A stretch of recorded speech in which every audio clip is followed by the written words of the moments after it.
Welcome to Dusty Little Wastelanders, written by L.L. Smith, narrated by L.L. Smith. Chapter 7, Message for Foxes. I woke that morning more rested than usual. I knew I needed it. Today was big. I could feel it in the air. This meeting with TJ was going to be something. Our first major step toward getting Kyle back, and maybe even a chance to take it to the slave trade in the process. I was salivating. Or maybe that was just my empty stomach. Donald had woken before me for once. I assumed he was down at the bar, hitting on some rich woman, more than likely. TM was still sleeping like a log in that bed. I got up and crept to the door, attempting to stay silent, as if the creaky floorboards would wake that dead mouse. I exited the room and spilled into the hall. Once on the stairs, I spotted Donald. He sat at a table getting cozy with some honey. Typical. Judging by her lavish furs, long smoking sticks, and overdone hair, I'd say she'd have some money. At least he was smooching over a girl who could prove us useful for once. I'm sure she'd beat his usual company of overused prostitutes, beaten down beggins, and rusty relics. Esther spotted me on the stairs and waved me down. It was a greeting I could get used to. It was too nice, how good we had it here. Couldn't help but wait in the back of my mind for the grand fall. But I couldn't allow my worries to thwart my mission, nor could I get too comfortable with how our life had become. We were here for a purpose, which wasn't cleaning bathrooms for friendly bartenders. I came down to the bar and Esther poured me a glass of water. "Can I ask a favor, Esther?" I asked. "Sure," Esther responded. "Can you look after TM today?" I groaned. "I hate to dump the child on you, but I fear he's more involved in some trouble than myself or Donald really realize. I don't like leaving him alone in places, but I don't want to take him to TJ's either. You just never know." "It's no problem," Esther cheered with a smile. "I'm great with kids." I caught myself. "I mean, you're awesome, Esther, and please, put that kid to work. Make him earn his keep," I said. "We'll see," Esther said. I looked back over my shoulder to Donald and his guest. "Who's that lady?" I asked. "That's Monica," Esther answered. "Just another lonely soul here in Killville. She usually comes by first thing in the morning to talk to me for much longer than I'd like, but Donald seems to be pulling his weight in his own way." "Yeah, well, he enjoys that way too much for it to count as pulling his weight," I vented. "I appreciate you watching TM," I said again. "I need to get us going." I stood from my bar stool and walked to Donald and Monica.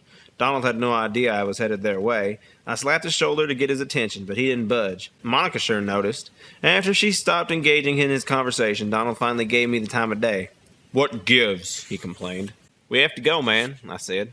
"Monica was just telling me all about her wonderful life here in Hillville," Donald gloated. "Well, Miss Monica can finish her story when we get back," I said. "Can't you just wait 5 minutes?" Donald pushed me aside. "No," I said. "If you aren't coming, then that's fine. I'll go alone." I began my march to the exit. Donald turned back to his woman and then back to me. I watched him in my peripheral vision. He finally got out of his chair and joined me. "You've got to stop cock-blocking me," Donald scolded. "Don't forget why we're here," I rebutted. "Don't you dare accuse me of that," Donald shouted. People in the streets turned their attention to us. "Don't you dare give me that impression," I shouted back with a point. "Whatever," Donald sulked. It was like walking with my folks after being caught lying. Donald and I would walk to TJ's wanting to spout all sorts of hate to each other, but we kept it contained. TJ was posted up in McDougal's backyard, basically. What a better way to keep tabs on your enemy than to post up right in their space. There was a collection of shanties that lined the back of Hillville, right behind McDougal's manor.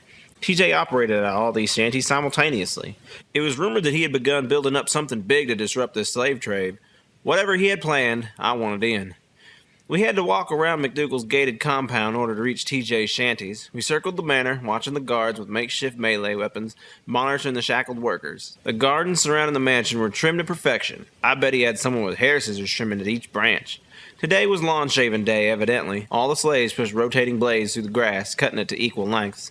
All this work seemed so pointless. Why suffer people through all this just for the sake of a pretty garden? If I ever met Richard McDougal, Lord help his face. I kept my eyes on the slaves, searching for Kyle. He wasn't out there. I checked 17 times over. One of the slaves fell out from exhaustion. 3 guards ran up to him, pummeling him with various blunt clubs. I could hear Daddy's will echoing through my carver. "Cut the bastards! Cut the bastards! Cut the bastards!" Daddy urged. I patted my left butt pocket, attempting to hush Daddy's influence. After a vicious beating, the slave was tossed to the side of the garden and into the gravel path, which from the outside appeared to be a rather nice home. It was another white structure with gold trim. Of course, it matched the mansion. Plenty big enough to house 8 rooms, but I bet they had all their slaves packed into one. It didn't have any windows, didn't want any slaves yearning for the outdoors, I suppose. It looked mighty fancy on the outside, but would function better as a Dustnado shelter. The guards came rushing out of the shack with another slave in arms. They shoved the slave towards the blade set, and the slave went to work, cutting as though he had always been there. Donald and I crossed to the backside of McDougal's mansion, where we spotted the shanties right off. Their diminished and disheveled appearance was a stark contrast against McDougal's mansion. These crinkled and crumpled shacks that made the rest of Hillville shanties look like spiffy cottages. Hell, these shanties made Stonetooth shanties seem like freshly constructed, livable structures. I was surprised that McDougal didn't have these eyesores condemned or something. We walked toward the row of 8 shanties, ready to form a plan. "They said there'd be a blue chalk line above TJ's door," Donald informed me. I spotted the chalk line and we waltzed right up to the shanty. We knocked on the door and it swung open in an instant. We stood face to face with a young man. He had to be Kyle's age. He had long brown braided hair, a gentle tan face with focused green eyes. He wore strangely revealing brown clothes, an open vest that hung just above his belly button, and shredded pants that dangled just above his bare feet. "TJ?" I asked. "You found him," he spat in a smart tone. "Who are you?" "Enry Duke," I responded. "Can't say I'm familiar with an Enry Duke," TJ retorted. "I wouldn't expect you to be. I'm new in town," I said. "New in town, and you're searching specifically for me?" TJ interrogated. "It's a long story, but I want to help you hit the slave trade," I said. "Shh, don't blab it out so loud that the whole town can hear." "Will you help us?" I asked. "Sorry, I don't just help every stranger on my doorstep," TJ shrugged. "I don't have time to argue," I asserted. "What do I have to do to prove myself to you?" "Have you killed a slave trader yet?" TJ asked. "I like this man's style," Daddy's Carver announced. "No," I said with words lathered in disgust. "I have," Donald chimed in. "Bashed a skull in with a wooden chair." "You're clear," TJ waved Donald in. "Enry's with me too. That's how this works." "Okay," TJ conceded. "The softy can come in too." He waved us inside and we followed. TJ's attitude made me want to plunge Daddy's Carver right into his mouth, but I refrained. His house smelled of herbs, rodents, piss, and shit. He had burned incense, but they needed a stronger scent. I had to play dodge the animal cage while we navigated to the back of his shanty. His small space is crammed full of junk. There was no walkway, just jumping from floor patch to floor patch. There was a round tabletop set up in the back, no legs, no base, just the top of a table sitting on the ground. The tabletop was accompanied by 4 body pillows for chairs. TJ planted himself on the nearest pillow. Donald and I found our way around piles of junk to the next available pillow. TJ pulled out a green leaf pipe, lit it, and took a few puffs. "So, what's your story, dude?" TJ asked in the haze. "People don't just come to my door because they woke up one day and decided they wanted to end the slave trade." I spilled it all over to TJ, starting with Moontown kidnapping all the way up to standing right here before him on this day. He listened intently, puffing away at his green leaf. I couldn't read the man. He listened to my struggles mellow-minded. It could have been the green leaf cloud in his mind, but he seemed with it in all other regards. His entire demeanor seemed too lax to be taken seriously. He laid sprawled out on his pillow with his arms and legs dangling as if they had no bones. He nodded along with the story, seeming to keep up. But he didn't act convinced or interested at all in getting involved. Or overly interested at all, really. "Yeah, okay," TJ retorted when I finished. Had he even listened to me? The bastard just watched us between puffs of his pipe. "So," Donald started, "are you going to help us?" "I'm just not buying it," TJ said. "Cut his lips," Daddy urged. "We already killed a slave trader. What else do you want?" I asked, my fist reaching for the carver. "You tell a great story," TJ started, "but I've got no proof of the truth." "We have almost no way of proving that story," Donald explained. "Exactly," TJ said. "What did you expect to happen? You wanted me to say, 'Oh, that's some shit,'" TJ scoffed. "Stories like yours are the exact reason I do what I do," he recited with a waning passion. "I want to do whatever I can to help you get Kyle back. Here's $20. TJ reached into his pocket, handed me 2 tens. I received them with a puzzled expression. I tilted my eyes, studying TJ's level of disconnect. Hillville was introducing me into some true scum, but I could still hear Kyle defending them. He would have found some redeeming quality in TJ, some source of good. Ugh. You see, most people that come to me with a "Hey there, what's up? LL Smith here. Thank you so much for enjoying my audiobook. I'm going to interrupt you real quick and say, if you get real anxious to hear what happens next and just can't wait till next week, or if you get the urge to just support such a stunning, ruggedly handsome, and awesome independent creator such as myself, I encourage you highly to go follow the link in the description and support the official release. Thank you so much for listening, and let's jump right back into that story. You see, most people that come to me with a sob story just want some cash.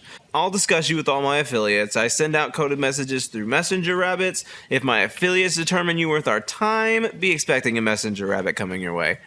Hold on, I said. TJ, right? I asked. He nodded. And you deliver coded messages by way of messenger rabbit? I asked, and he nodded. Does TJ by any chance stand for Tortoise Jr.? I said. Oh, so you have dealings with my father. TJ's demeanor flipped. More like a single run-in, I corrected. More than a few more pleasant run-ins we'd had lately. Well, you must be good people if you got on Dad's good side. He reached behind him and grabbed a bound collection of papers. He flipped through them. I could hear them crinkle as he turned each page. TJ found his page, turned the book over, and shoved it in my face. Here's my message decoder. Memorize it and don't give out copies. I tried to make sense of the 2-page decoder, but it was a jumbled mess of word equations written in the sloppiest penmanship I'd ever seen. Slave trader equals fox. That I remembered. Can I hold this? I asked. Take it, study for as long as you like, but it doesn't leave this shanty. I took the book and studied the scribbles more deeply. Donald looked over my shoulder, absorbing the information too. I'll take the right page, you take the left, I suggested. Good idea, Donald agreed. We looked over the book for hours, trying to soak in all them notes. I couldn't decipher whether these were intricate notes or just a madman's scribbles. Math equations flooded the page where one word equaled another. Phrases were jotted in every direction. Upside down, sideways, cockeyed, you name it. I didn't even see any way to commit any of this to memory in just a day's time. After the third hour, my brain was overcooked. The scribbles had blurred into one massive ink splotch, and I tried to read through rapid blinks, but I wasn't getting anywhere. I handed the book over to Donald and rubbed my eyes. You can keep going, but I have to stop, I complained. Donald handed the book back to TJ. So I'll need to sign you a rabbit? Where am I going to send your messages? TJ asked. We're staying at Esther's Bar. I tried to come up with its name. The name escapes me now. TJ jotted down some notes onto a sheet of paper and put it back in his book. So I'll gather up my affiliates and have a plan conceived for freeing Kyle by the end of the day. TJ closed his book and tossed it over his shoulder. I suppose our running with his dad was credit enough. Truth be told, my plans of hitting the slave trade are just a dream conjured up by this green leaf. But your story and your struggle is very real, very tangible, and very fixable. Can I ask you something, TJ? I had to get something off my mind. It had been itching there for a while. Sure, he said. Your father said you loathed him for dealing, but now here you sit indulging in this vapor. Why? I asked. I'm a hypocrite who's too ashamed to face his old man. TJ shrugged. You should visit the man sometime, I said. He misses you. Yeah, TJ groaned. He'd forgive me before I could even say hello, but that isn't what I'm after. I can't face him until I've done something to make him proud, not something for him to forgive me for. Who knows, he shrugged. Maybe saving Kyle is that thing. I hope it can be, I said. Kyle would want it to be. Do you have any intel on mass abductions? Donald piped in. Abductions of children in particular. TJ sucked on his pipe a moment. Moontown's got a real issue with that, TJ said. Their schools just closed, and their streets are inundated with orphan children. As far as who's swooping them up and why, that's more of the high officer's agenda. He's kicking pretty hard for the wastelands to get fully registered, and he feels that starts with the children. That makes sense for the abduction of orphans, but we've got groups of people approaching us and attempting to take TM from us, I said. Are the high officer's followers so devoted that they'd steal children from good homes? No, that does sound odd. TJ's eyes shifted. How old is TM? 5, I think. That doesn't make much sense either, TJ announced. There was a huge to-do when Timothy Mowers first came to power, about 12 years ago, if I'm not mistaken. He had an estranged son who had gone missing, and Timothy started an all-out manhunt for this child. The details are lost on me since this all happened when I was like 2, and I've only just heard the story once. I think I remember that, Donald said. Apparently Stonetooth was no good on current events because it's all fresh news to me, I said. I don't believe they ever did find the child, TJ remembered. Donald theorized. Do you think these people are acting on an order made 12 years ago? Not in Moontown, TJ insisted. The syndicate operates from there, along with most of the Wasteland's drug trade. Moontown stays up to date with current events. The abduction problem has to be something new and relevant. Thanks for your time, TJ, I said. We should be getting back now. I'll see if any of my affiliates know about these abductions, but at the very least, we'll get a plan to get Kyle back. Thanks, I repeated. We stood and took our leave from TJ's shanty. We navigated back through the mess. I thought I had the path partially memorized by now, but the walk back felt like a whole new experience, as though the mess was alive and shifting while we sat. We broke free of that pigsty shanty and headed back to Esther's. I was ready to check in on TM. I knew he wasn't too much of a hassle, but I still felt like a loser leaving him with Esther.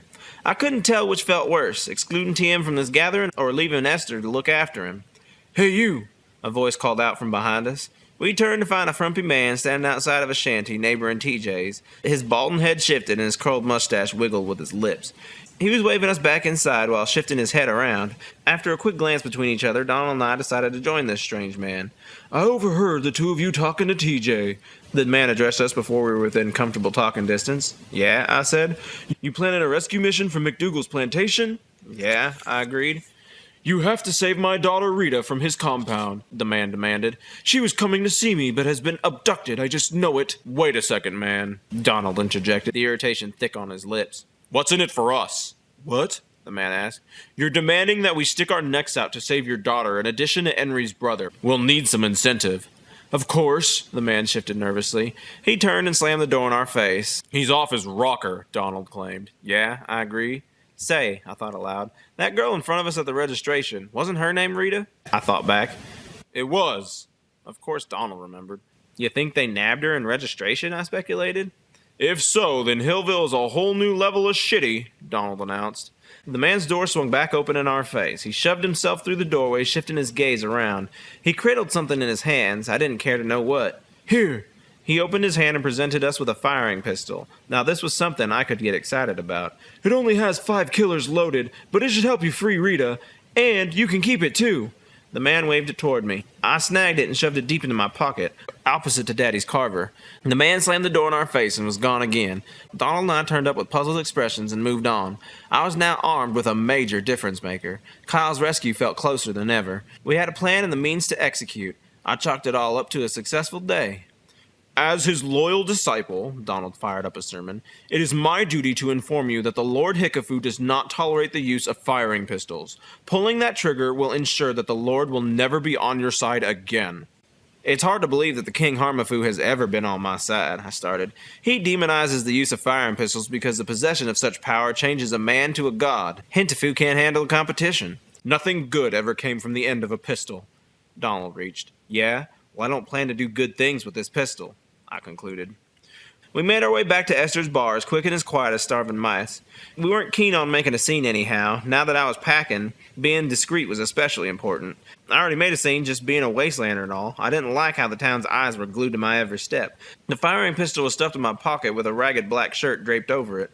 I could feel eyes against my back. There was no way people were seeing it, and if they tried to take it, I wouldn't let them. But I couldn't afford to waste any of my 5 killers on regular folk. They were reserved for them nasty slave traders. Plus, it'd be a wasted opportunity to use a firing pistol on anything but Kyle's rescue. Not to mention it'd make us fugitives, which would overcomplicate our already complex rescue. My thoughts carried my feet all the way to Esther's. We made it back to Esther's hassle-free, and I pulled up onto the bar. Donald broke away and joined Monica at her vacant table.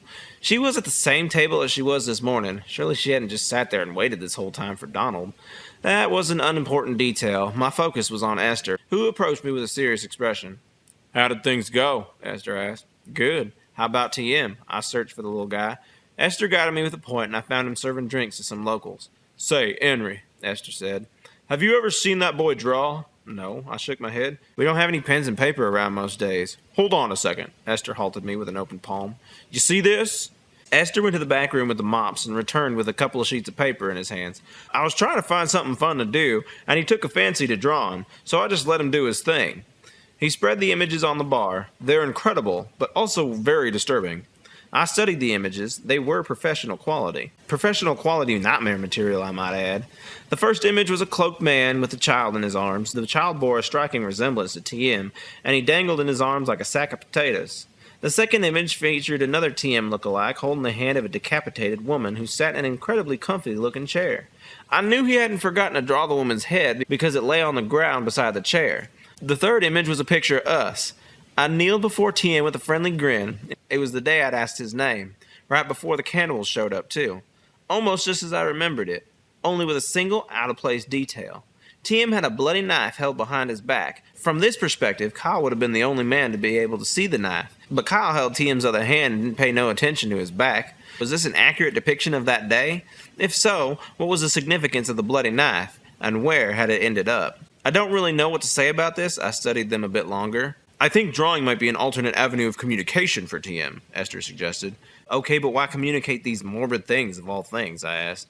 "I trust you haven't been around normal children in a while," Esther started. Their minds are like this faucet. This faucet is directly fixed to the lake out back and draws water directly from it. A child's mouth is a direct link to their mind and directly draws words from it. These things were most likely foremost in his thoughts and therefore the first thing to come out from the faucet. More complications regarding TM isn't exactly what I wanted to deal with today, Esther, I moped. I know, Esther gathered up the pages, but at least now you know. Know what exactly? I thrusted my shoulders. That he wants to communicate, Esther said. Great, I rolled my eyes. I can figure out this kid after I've gotten Kyle free. I'm only good for one great deed at a time. I can't help but think that he might be linked to what happened to Kyle, Esther theorized. It helps to be aware of these things at the very least. I took a swig of my water, wishing it were something stronger. It was at that point that a rabbit followed a customer through the door. I watched it just sniff around aimlessly. I couldn't believe TJ had already composed a plan. Damn rabbits, I said. I got up and grabbed the bunny. I found the message lodged between its collar and its neck. I let it back out of the bar and hoped it would find its way back to TJ. I opened the coded letter and tried to read it. Seeing more of this code made my eyes cross again. I studied the phrases and tried to decipher the words from memory. This is a stupid system. A meeting, the foxes, Esther, clothes. That's all I could make out. What's it say? Esther leaned in. I think TJ wants to meet here about the foxes after close, I stated, assuming that's all right. Yeah, it'll be fine, Esther said. I don't much care for TJ's crazies, but he's a good guy. K2 and I cleaned up the bar, and Esther decided to close up early. He wanted the place to be in good shape for our meeting. Donald slouched around after Monica went home, and TM went back to drawing. The scene was set, the bar was clean, and we were all gathered at a collection of tables, prepared for the meeting. TJ sprang through the bar doors with no one by his side. I watched him puzzled by his affiliate's absence. He cradled a rabbit in his arms and a piece of paper in one hand. I convinced myself that was the rabbit from earlier and that it had found its way home. You're alone? Esther questioned. My affiliates helped me to come up with a plan, but refused to help without substantial payment.